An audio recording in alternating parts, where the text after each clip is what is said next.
Di situasi kayak gitu Ilham nih aku antara percaya nggak percaya Nadia, dan baru kali ini aku ngalami pengalaman di luar nalar. Sebelumnya nggak pernah Nat, aku kemana-mana sendiri alhamdulillah aman. Baru itulah dia kayak gitu Wak. Hai, wassalamualaikum warahmatullahi wabarakatuh. Terima kasih sudah klik video ini.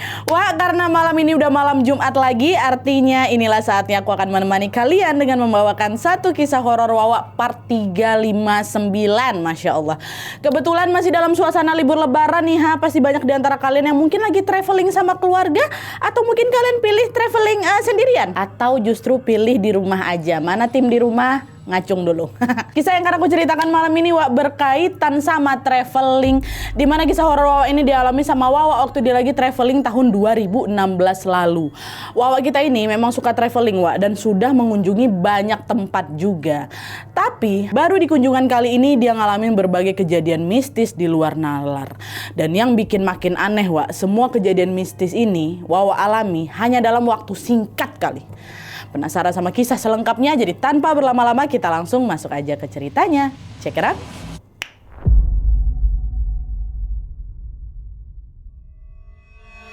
Oke Wak, jadi kisah yang akan aku ceritakan ini dikirim sama Wak kita yang bernama Ilham dari sebuah kota yang ada di Pulau Jawa. Halo Bang Ilham. Nah, jadi pengalaman horor ini tuh dialami sama Ilham waktu dia mengunjungi sebuah goa yang ada di Pulau Jawa pada tahun 2016 lalu Wak.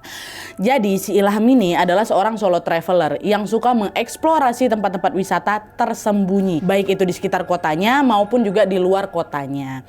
Nah, menurut Ilham Wak, dia tuh merasa lebih bebas gitu, lebih merasa tenang dia kalau bepergian sendiri. Setiap kali traveling dia ini lebih suka nggak ditemani siapa-siapa gitu Wak. Lebih enak menurut aku Nadia, karena bisa jalan sesuka hati tanpa harus mikirin orang lain gitu. Nah, selain itu Wak, Ilham ini juga lebih suka mengunjungi kawasan-kawasan wisata di hari biasa, jadi bukan di weekend, untuk menghindari keramaian. Nah, pada suatu hari di tahun 2016 ini Ilham lagi rebahan tuh sambil scroll-scroll sosial medianya. Terus kebetulan muncullah sebuah foto pemandangan goa yang indah kali Wak. Goa itu punya dinding batu yang tinggi, dan di sekitar mulut goa itu juga banyak pepohonan-pepohonan rindang. Dari foto tuh aja dia udah kelihatan kali, ini pasti tempatnya sejuk, pasti kelihatannya tenang kali itu dari foto aja. Ilham juga belum pernah Wak datang ke goa itu. Akhirnya dia mikir, maulah aku ke sana gitu. Saat itu juga Ilham pun langsung mencari tahu lokasi dan juga akses untuk pergi ke goa ini Wak. Setelah dicek ternyata lokasinya ada di kota sebelahnya sih Ilham, dan bisa dijangkau naik motor. Ilham pun segera menentukan hari untuk pergi ke sana, yaitu di hari Selasa minggu depannya. Hari pun berlalu sampai akhirnya waktu yang ditunggu sama Ilham ini pun tiba. Ilham berangkatlah ini seperti apa yang sudah dia rencanakan. Di hari Selasa dia berangkat ke goa. Karena takut jalanan ramai Wak, Ilham berangkat dari rumah jam 6 pagi tuh naik motor. Sepanjang jalan Ilham melihat Google Maps untuk bisa nyampe ke sana. Dan setelah menempuh perjalanan selama kurang lebih 2 jam, Ilham pun sampailah di kawasan goa ini sekitar jam 8 pagi. Waktu itu parkiran goa ini masih sepi Wak. Ini tempat wisata ya. Ilham belum ngelihat ada kendaraan di area itu. Nah, di sini Ilham justru senang karena ya ini sesuai harapan aku, bagus lah nggak usah banyak orang ya kan, biar aku puas-puasin nih main di sini gitu, pikirnya si Ilham. Nah, karena hari masih pagi dan langit juga masih cerah, Ilham merasa ini adalah momen yang sangat bagus untuk dia melihat pemandangan di area sekitar goa. Akhirnya setelah beli tiket masuk, Ilham langsunglah masuk ke kawasan wisata ini Wak. Dan untuk masuk ke sana ternyata para pengunjung ini harus melalui jalan-jalan setapak yang lumayan curam tuh Nat, dan panjang gitu. Tapi hal ini biasa buat Ilham karena kan memang dia udah terbiasa sama tantangan kan Wak ya. Apalagi di sepanjang jalan ke sana itu Ilham melihat pemandangan pegunungan yang indah kali, sejuk kali, dia tenang kali di sana. Dia pun sibuk lah itu sama kamera ya kan, cetas sesekali ngambil gambar. Nah, karena sering berhenti buat ngambil foto, Ilham nggak langsung nyampe ke goanya nih Wak. Baru sekitar setengah jam berjalan, tiba-tiba langkah Ilham terhenti. Di depan matanya udah lagi nggak ada jalan Wak, jalurnya buntu, ketutup sama sebuah bukit yang tingginya kira-kira sekitar 10 meteran lah. Ilham mikir, kok ada bukit di sini? Apa aku salah jalan ya? Gak mungkin kan aku ngedaki bukitnya gitu. Ilham tengoklah kanan kiri kan untuk nyari jalur alternatif Wak, untuk bisa masuk ke area goa nih tujuan dia. Nggak ada. Sampai akhirnya matanya si Ilham ini nggak sengaja tertuju ke sebuah papan petunjuk wisata yang terpasang memang nggak jauh dari tempat dia berdiri. Nah, papan itu bertuliskan goa berada di atas bukit. Kata, di atas ini rupanya. Benar berarti ini jalannya. Kayak mana cara aku naik? Karena depan mata dia tuh nggak ada tangga bantuan untuk bisa naik ke atas gitu loh, Wak. Kayak mana nih ya, kata gitu. Dia nggak nyerah gitu aja, tapi dia juga ngerasa sayang kalau aku harus balik lagi. Padahal kan udah jauh-jauh datang ke sini ya kan. Apalagi Ilham juga masih penasaran nih sama kondisi gua itu. Dah, Ilham pun berusaha nyari cara supaya dia bisa ngelewatin si bukit ini. Nah, dari tempat dia berdiri atau dari bawah, Wak, dia sebenarnya udah lihat ada sebuah pohon besar yang tumbuh di atas bukit. Pohonnya tinggi kali sampai akar-akarnya menjuntai turun ke bawah. Dan beberapa akar ini bisa Ilham raih pakai tangannya gitu. Ilham jadi kepikiran, berarti aku mau manjat ke atas ini sambil pegangan di akar-akar pohon tua ini aja gitu. Nah dia coba lah nih kan, dia naik bentar, bisa Wak rupanya. Tapi bukitnya ini ya lumayan tinggi, 10 meter kan Wak. Udah lah dia naik aja tuh, sat. Beberapa kali si Ilham dia berhenti bentar buat ngambil napas gitu, saking alah, capek aku. Dia panjat lagi. Nah, waktu si Ilham ini lagi manjat, Wak, Ilham udah lihat sesuatu. Di sela-sela tanah bukit itu ada banyak kali dupa. Nah dia dupa sama macam kembang 7 rupa tuh lah. Ada yang masih basah, ada juga yang udah kering kecoklatan. Kok ada ini? Ini nih tempat ritual apa ya? Pikirnya si Ilham. Tapi udah dibiarin aja. Ilham tetap tuh lanjut manjat sampai akhirnya dia berhasil lah sampai di atas bukit. Nah, waktu nyampe di atas bukit ini, Wak, Ilham langsung duduk di bawah si pohon itu. Pohon yang akarnya tadi dia pakai buat manjat ya kan. Dia duduk dulu ambil napas. Dia nengok jam masih jam 9 pagi. Nah, Ilham mutusin untuk istirahat bentar sambil dia minum beberapa teguk air yang memang dia bawa dari rumah. Istirahat dia bentar kan. Nah, sambil dia istirahat di situ, mata Ilham ngeliatlah ke atas ke pohon tua tadi. Dari bawah, Wak, baru kelihatan jelas. Nah, dari pas di bawah pohon itu dia ya baru kelihatan jelas pohon tuh. Besar batangnya tebal, akarnya juga menjulur kan keluar dari tanah, dan ranting-rantingnya ini Wak pada nyebar lebar sampai nutup sebagian langit di atas muka aku. Besar kali kata dia kayak gitu kan. Awalnya nggak ada apa-apa, Ilham masih atur napas dia. Tapi nggak lama Wak, Ilham nih mulai ngerasa ada yang aneh lagi. Entah kenapa dia tuh ngerasa kayak ada yang lagi merhatiin dia tuh Wak, dari atas pohon. Terus kayak ada yang nengok aku gitu kan. Tepatnya di area mana? Di area ranting-ranting pohon, Wak. Aku coba perhatiin lagi ke atas, aku tengok kan. Penasaran dia. Waktu ditengok nggak ada apa-apa, Wak. Nggak ada burung, nggak ada binatang-binatang kecil, nggak ada. Betul-betul nggak ada apa-apa gitu. Padahal Nat ya, biasanya setahu aku, pohon sebesar itu pasti ada aja yang hinggap. Entah sarang burung, entah juga tupai apa segala macam ada. Ini nggak ada sama sekali. Sepi, hening si pohon tua. Ilham udah ngerasa aneh, Wak, di sini. Karena feelingnya udah mulai nggak enak, Ilham pun memutusin untuk udahlah, aku tinggalkanlah pohon ini ya kan. Aku mau lanjut jalan ke goa nih. Nah pas dia beranjak dari pohon, Wak, Ilham ngomong, "Assalamualaikum, nun sewu, derek langkung," katanya. "Assalamualaikum, permisi numpang lewat," kata si Ilham kayak gitu. Ilham ini macam permisi gitu loh, Wak, sama entah siapa tahu ada yang nempatin itu tempat ya kan. "Permisi dulu Nadia." Terus baru 2 langkah aku jalan, tiba-tiba ada suara sesuatu yang jatuh di belakang aku. Keras sekali Nadia, brak gitu. Tengok langsung ke belakang ya kan, ke arah si pohon tadi, betul-betul dari belakang suara tuh. Nggak ada apa-apa lagi. Yang ada cuma itu daun-daun, ranting-ranting kecil yang memang udah berseraan dari awal. Suara apa itu? Masa iya ranting-ranting nih jatuh, bunyinya bisa sekencang itu? Gak mungkin lah rasanya. Udah mulai was-was lagi nih. Tapi Ilham coba positive thinking. Paling memang ada batang pohon jatuh di bawah bukit. Entah di mana posisinya, kebetulan kedengeran sampai sini gitu. Positive thinking. Nah setelah agak tenang, Ilham lanjut lagi balik badan, jalan lagi menuju ke arah goa. Nah rupanya Wak, jarak dari si pohon tadi ke goa itu udah lumayan dekat. Kira-kira paling 20 langkah aja lah Nadia. Dari pohon tuh aku udah bisa nengok tuh si goa itu. Dah, itu dia goa ya, udah sampai lah ini ibaratnya kan. Nah beberapa langkah sebelum sampai, udah jalan. Dari jauh Ilham lagi-lagi udah bisa ngelihat ada banyak sesajen yang ditaruh di dalam goa tuh, bisa kelihatan. Tapi memang masih kelihatan dari luar. Nah pas ngelihat ini Ilham langsung berhenti. Kayaknya betul lah ini tempat ritual. Kayaknya nggak seharusnya aku kesini. Apa aku balik aja ya, kata si Ilham, Wak. Tapi setelah dipikir-pikir lagi, dia ngerasa tanggung pula, soalnya udah depan mata nih ya kan. Paling tinggal beberapa langkah, akhirnya masuk tuh. Akhirnya Ilham tetap nekat, Wak, untuk jalan ke goa ini. Nah pas sudah hampir sampai di bibir goa nih, di depan goa, tiba-tiba kau tahu, badannya Ilham ini lemas. Lemas, aku selemas-lemasnya. Nah dia, kepala aku pusing, mataku buram, macam udah gak ada tenaga lagi. Padahal jarak dari pohon tua tadi ke goa tuh cuman, ya Allah, 20 langkah cuma. Ini rasanya macam ngelebihin perjalanan pertama dari loket tiket. Tiba-tiba capek, secapek itu.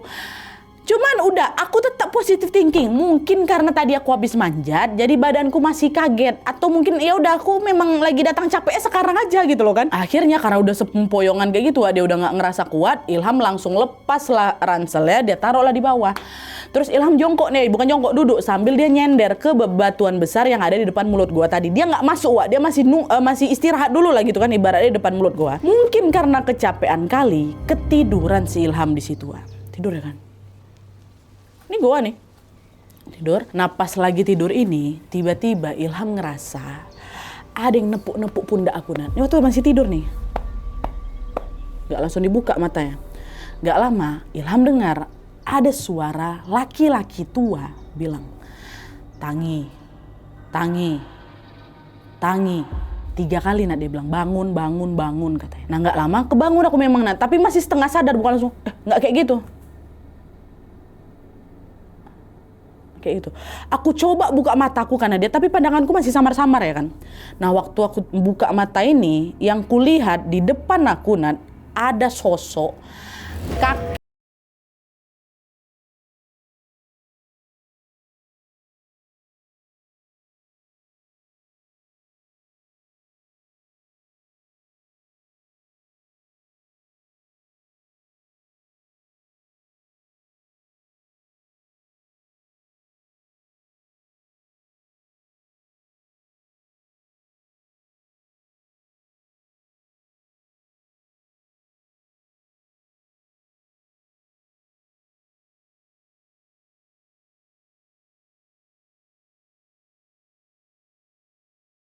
Baru dibuka matanya, badannya masih lemas, Wak. Tapi dia udah lebih sadar dari yang pertama. Suatu bangunnya kan kayak, dia betulin posisi duduknya sambil dia tengok ke depan lagi. Gak ada orang, gak ada orang. Tapi waktu dia tengok ke arah pohon yang sekitar bibir bukit tuh, tempat dia duduk tadi tuh, Ilham lihat ada kakek berjubah putih yang tadi dia pikir muncul di mimpinya tuh, lagi bersandar di batang pohon tuh.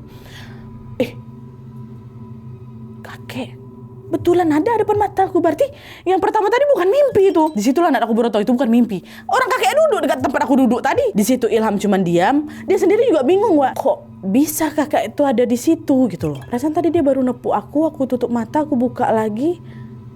Dia kok ada di sana. Dan yang paling bikin heran, gimana bisa kakek-kakek itu sampai di atas bukit. Jalur ke sana dia itu susah. Aku sampai ngos-ngosan buat manjat ya kan. Kok bisa kakek-kakek tua ini nyampe di sini pakai jubah pula. Duduk di situ. Waktu lagi bingung ini si Ilham nggak ada bangun, dia cuma terbangun nengok gini masih sambil duduk nih. Terus si kakek itu tiba-tiba ngomong sambil nunjuk ke arah goa di sebelahnya siapa ini. Dia ngomong sambil sedikit berteriak, melebu ning jero goa ono banyu netes tekan dukur. Umbehen banyu iku terus ndang muleh katanya. Masuklah kau ke dalam goa. Di dalam goa ada air yang netes dari atas. Minumlah air itu lalu pulang cepat kau. Itu kata dia. Dengar itu Ilham malah bengong. Ini kakek ini beneran ngomong sama aku.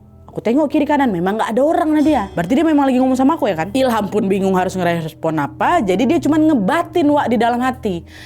Jeh katanya. Tapi dalam hati dia gak ada ngomong. Dia tengok aja si kakek itu. Dan tepat setelah dia jawab itu, Wak, Ilham tiba-tiba dengar suara desisan ular di sekitar goa samping dia. Jelas sekali suaranya dia. Desis ular. Ilham kaget kan, dia refleks langsung berdiri nih. Karena dia takut tiba-tiba digigit. Tadi kan dia masih duduk tuh. Nah, pas Ilham nengok, ular. Waktu dia nengok kanan kiri nggak ada apa-apa, nggak ada ularnya, bersih, Wak, nggak ada ular. Tapi suaranya masih ada, suara desisannya masih ada, dan rasanya suara itu dekat kali sama aku, dekat kali. Nggak lama aku tengoklah ke atas langit-langit bibir goa itu. Ada di situ rupanya kepala ular piton dia. Besar kali kepala tuh, besar. Ular tuh, kepala ular tuh nggak berjarak jauh nak dari kepala aku. Astagfirullah, astagfirullah, kata si Ilham kan. Ilham harusnya langsung lari kan. Wah, ini nggak bisa, Nat, nggak bisa. Itu badan aku bukan nge-freeze ya, bukan nge-freeze. Badan aku nggak berenergi. Padahal aku baru istirahat, nggak bisa, Nat. Itu nggak nge-freeze, aku memang macam nggak bisa ngelangkah kaki itu. Macam lemah kali badan tuh. Jadi mau nggak mau di situ Ilham cuma ngelirik si ular tuh kan, sambil ya Allah, ya Allah, ya Allah, tolong aku ya Allah. Itu sekali patuk mati aku tuh. Aku dia nggak tahu aku kenapa nggak ada energi itu aku. Belum selesai si Ilham nih doa, Wak. Ilham tiba-tiba nyadar sesuatu yang langsung bikin dia trauma sampai sekarang. Kalian tahu apa yang terjadi? Pohon tempat si kakek berjubah putih tadi tuh bersandar, ternyata tuh bukan batang pohon ada. Itu badannya ular. Bayangkan sama kalian, Wak. Ular itu menjulur dari luar, dari arah pohon tadi sampai ke bibir gua. Bayangkan ular tuh segede apa. Astagfirullahaladzim, aku tuh bayang pula. Apa nggak makin shock si Ilham? Astagfirullahaladzim. Dia udahlah ngucap sambil tutup mata ya kan. Di situasi kayak gitu Ilham nih, aku antara percaya nggak percaya Nadia. Dan baru kali ini aku ngalami pengalaman di luar nalar. Sebelumnya nggak pernah, Nat. Aku kemana-mana sendiri, alhamdulillah aman. Baru itulah dia kayak gitu, Wak. Dia bilang, nggak nih, perasaan aku aja. Aku buka mataku lagi kuintip, masih, Wak. Pohon itu beneran ular. Dah, nggak lama, Wak, dia tengok kakek-kakek di awal tadi datang dari arah atas bukit. Itu kan masih ada bukit ke atasnya lagi kan. Dari atas bukit, tapi jalannya nggak gini, Nat. Kan kita kalau jalan kan ininya agak bergoyang kan. Kelihatan kalau orang menapak itu kelihatan. Ini enggak. Kayak dia terbang, nggak ada napak ya, tau kalian? Jadi kayak gitu tuh. Dah, dia turun dari arah bukit, naik dia ke atas ular tuh. Jadi macam dia nunggangin ular. Baru di situ badannya si Ilham nge-freeze betul. Semua badannya tuh macam nggak bisa bereaksi apa-apa. Pasti gak lagi.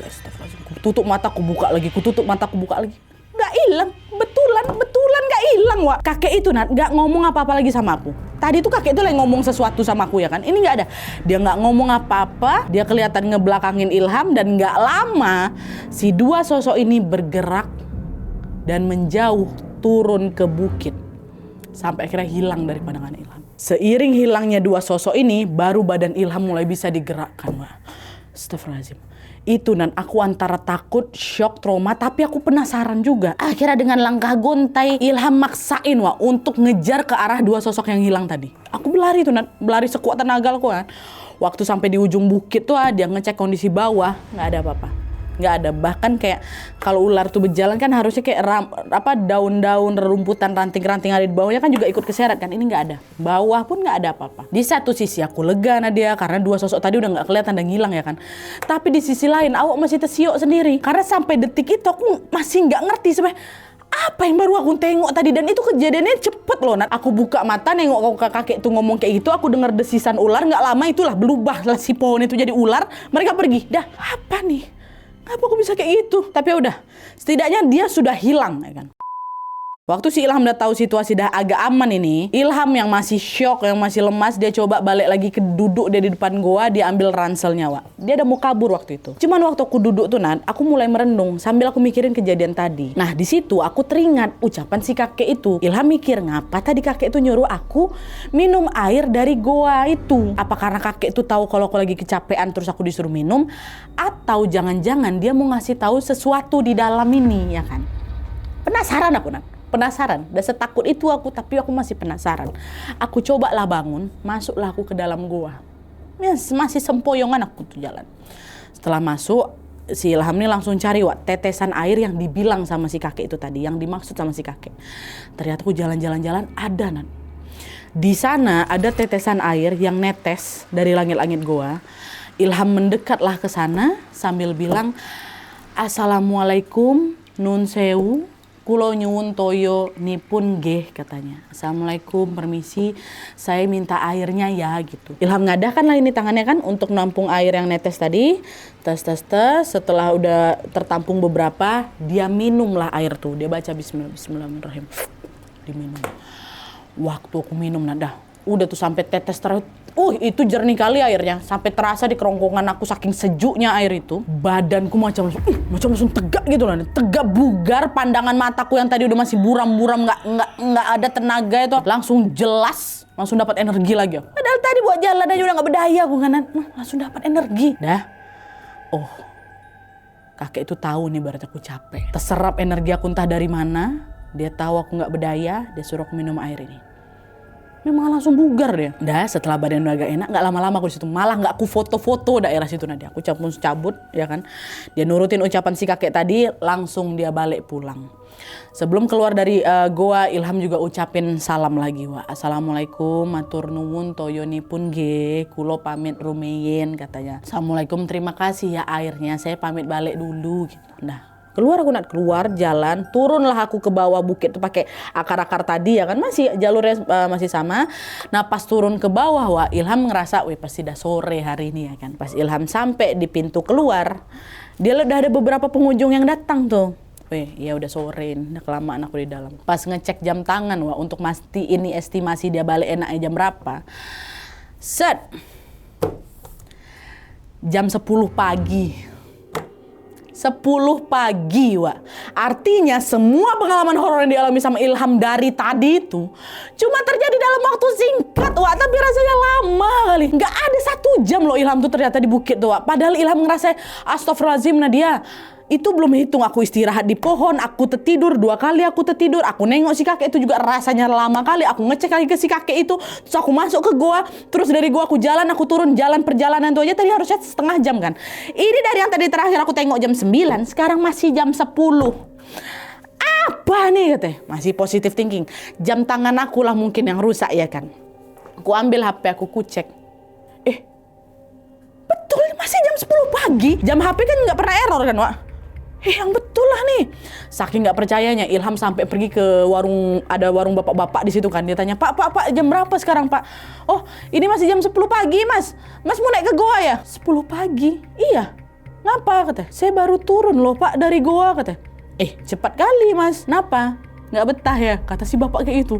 Waktu dengar bapak yang ngomong, nggak betah ya, langsung, ini kesempatan aku nih untuk nanya-nanya soal si gua itu ya kan. Seolah-olah kan bapak ini tahu sesuatu, nggak betah gua ya di atas. Akhirnya Ilham betulan nanya, Wak. Pertama dia tanya, Pak, kok saya lihat di sekitar gua tuh banyak dupa, Pak, ya banyak sesajen.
Jadi Ilham nggak susah lagi tuh balik ke rumahnya. Wih, tapi memang langsung celing mataku, dia jernih sejernih itu mataku, badanku langsung bugar. Tapi bisa jadi itu cuma sugesti aku aja sih, Nat, karena aku memang lagi capean kali, atau mungkin memang ada hal-hal di dunia ini yang kejadiannya nyata tapi penjelasannya nggak selalu bisa kita temukan, itu kata si Ilham.